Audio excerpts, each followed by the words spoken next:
Assalamualaikum warahmatullahi wabarakatuh. Halo semuanya, selamat datang di video tutorial kali ini. Dalam video ini, kita akan belajar tentang menyimak persuasi.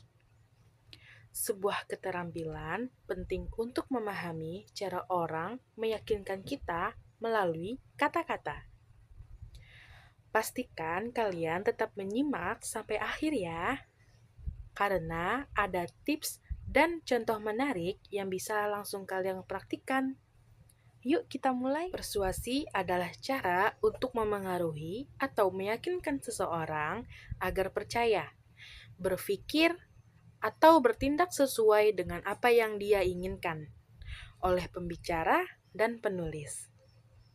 Dalam persuasi, pesan disampaikan dengan logika, emosi, dan kredibilitas agar audiens merasa terhubung dan akhirnya tergerak untuk menerima gagasan tersebut. Persuasi sering digunakan dalam berbagai bidang, seperti 1. Iklan untuk menarik perhatian konsumen agar membeli produk, seperti iklan di TV atau di YouTube dan platform lainnya. Yang kedua, pidato untuk memotivasi atau menginspirasi orang lain, seperti pidato di PBB atau di kedutaan besar. Yang ketiga adalah debat untuk meyakinkan lawan atau audiens tentang suatu sudut pandang. Yang keempat yaitu penulisan opini untuk memengaruhi pembaca tentang isu tertentu. Oke teman-teman, tujuan dari video tutorial ini yaitu untuk meningkatkan pemahaman, membantu teman-teman memahami apa itu persuasi, termasuk unsur, tujuan, teknik yang digunakan dalam penyampaian pesan yang persuasif. Yang kedua, yaitu mengasah keterampilan menyimak, melatih kemampuan menyimak secara kritis sehingga penonton atau teman-teman dapat menangkap maksud, tujuan, dan pola persuasif dalam komunikasi lisan maupun tulisan. Yang ketiga, yaitu meningkatkan kemampuan analisis, memberikan kemampuan untuk menganalisis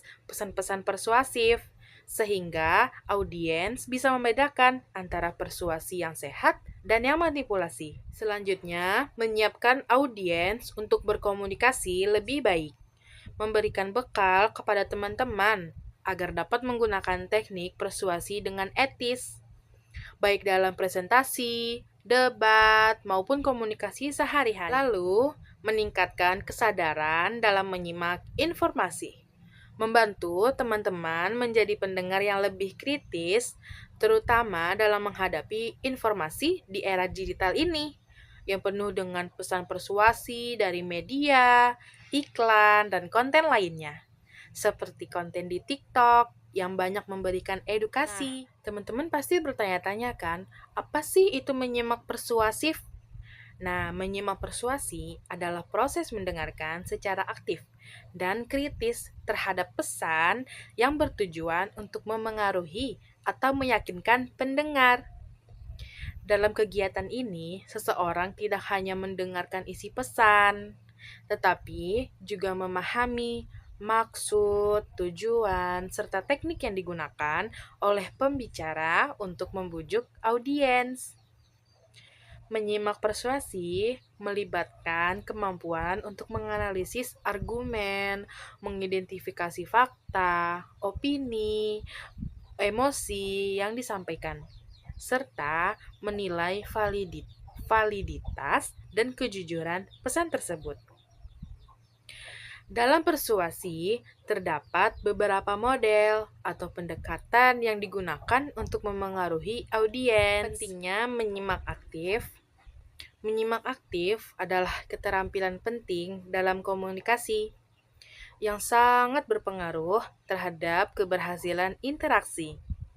Dengan menyimak aktif, seseorang dapat benar-benar memahami informasi yang disampaikan oleh lawan bicara, baik dari segi isi maupun emosinya. Kemampuan ini membantu mengurangi resiko kesalahpahaman karena Anda benar-benar fokus pada apa yang disampaikan, bukan hanya mendengar sekilas. Selain itu, menyimak aktif juga berperan besar dalam membangun hubungan yang kuat. Ketika seseorang merasa didengarkan dengan sungguh-sungguh, mereka akan merasa dihargai dan lebih nyaman untuk berbicara. Ini menciptakan suasana yang mendukung kepercayaan dan kerjasama dalam hubungan pribadi maupun profesional. Keterampilan ini juga mengembangkan empati, karena dengan menyimak penuh perhatian, Anda dapat lebih memahami perasaan dan sudut pandang orang lain. Nah, teman-teman, aku punya satu contoh teks persuasi yang aku akan bacakan. Manfaat jalan kaki. Masih banyak yang berasumsi bahwa jalan kaki tidak bermanfaat. Padahal olahraga yang ringan dan murah ini mengandung sejumlah manfaat bagi tubuh kita. Menurut sebuah studi yang dikutip dari situs Allo Dokter, berolahraga jalan kaki selama 30 menit ternyata mampu menurunkan resiko penyakit jantung loh, sebanyak 40%. Berdasarkan data tersebut, berarti olahraga jalan kaki dapat memicu jantung untuk terus berdenyut lebih kencang, sehingga jantung pun menguat dan sirkulasi darah pun kian meningkat. Selain itu, berjalan kaki secara teratur juga dapat menurunkan kolesterol dalam tubuh.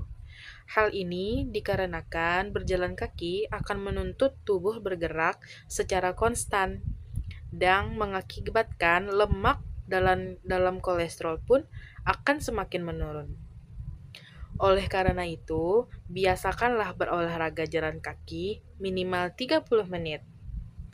Membiasakan olahraga secara teratur dapat membantu agar tubuh makin sehat dan terhindar dari serangan jantung serta penyakit yang disebabkan oleh kolesterol. Dari contoh teks yang sudah aku bacakan tadi, aku memiliki langkah-langkah dalam menyimak.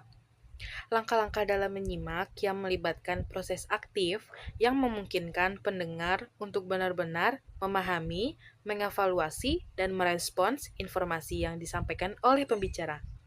Berikut adalah penjelasan langkah-langkahnya. 1. Baca dengan seksama, atau seperti tadi aku, mendengarkan dengan seksama.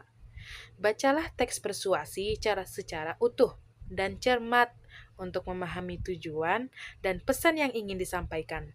Seperti tadi, teks yang aku bacakan itu memiliki pesan bahwa kita sebaiknya berolahraga seperti jalan kaki, itu dapat menyehatkan jantung. Yang kedua, identifikasi argumen utama.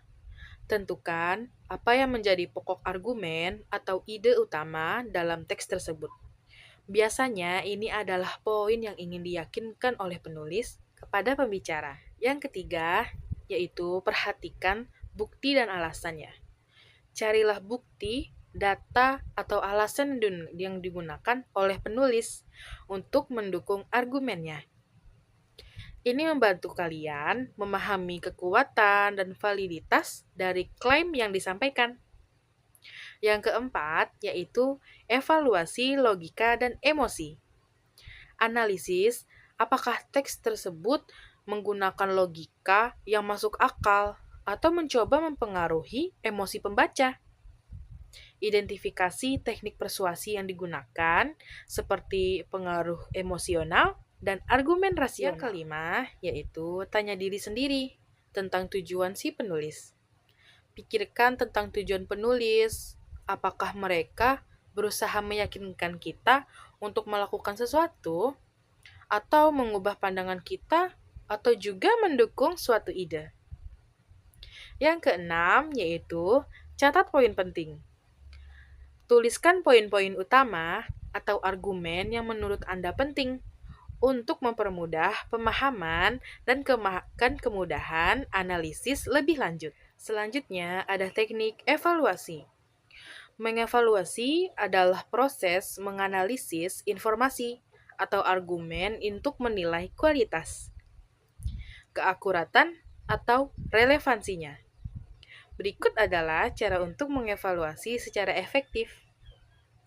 Yang pertama, periksa tujuan atau klaim. Tunjukkan tujuan utama atau klaim yang disampaikan. Yang kedua adalah analisis bukti. Evaluasi keakuratan dan kredibilitas bukti yang diberikan. Yang ketiga, periksa struktur argumen. Pastikan argumen logis dan koheren. Yang keempat, yaitu perhatikan perspektif. Cek apakah argumen mempertimbangkan berbagai sudut pandang. Yang kelima, tinjau relevansinya dan konteksnya. Pastikan informasi sesuai dengan konteks. Lalu, cek konsistensinya. Cari kontradiksi atau inkonsistensi dalam klaim. Lalu, refleksi pribadi. Pertimbangkan apakah Anda setuju atau tidak setelah mengevaluasi semua faktornya. Dari semua yang udah aku sampaikan, semoga teman-teman dapat memahaminya dengan baik. Jadi, ayo kita coba menyimak dengan cermat, dengan mendengarkan, membaca, dengan penuh perhatian. Kita bisa lebih memahami argumen yang disampaikan dan memikirkan apakah klaim-klaim tersebut masuk akal atau tidak. Jangan hanya terima begitu saja, tapi evaluasi juga bukti dan alasan yang digunakannya. Dengan begitu, kita bisa menjadi lebih kritis dan bijak dalam menyikapi teks-teks bertujuan mempengaruhi pandangan kita. Terima kasih telah menyimak video tutorial ini. Semoga tips yang kami bagikan bisa membantu kalian menjadi pendengar yang lebih baik dan lebih kritis dalam menyimak. Jangan lupa untuk terus berlatih dan menerapkan dalam kehidupan sehari-hari. Sampai jumpa di video berikutnya. Assalamualaikum warahmatullahi wabarakatuh.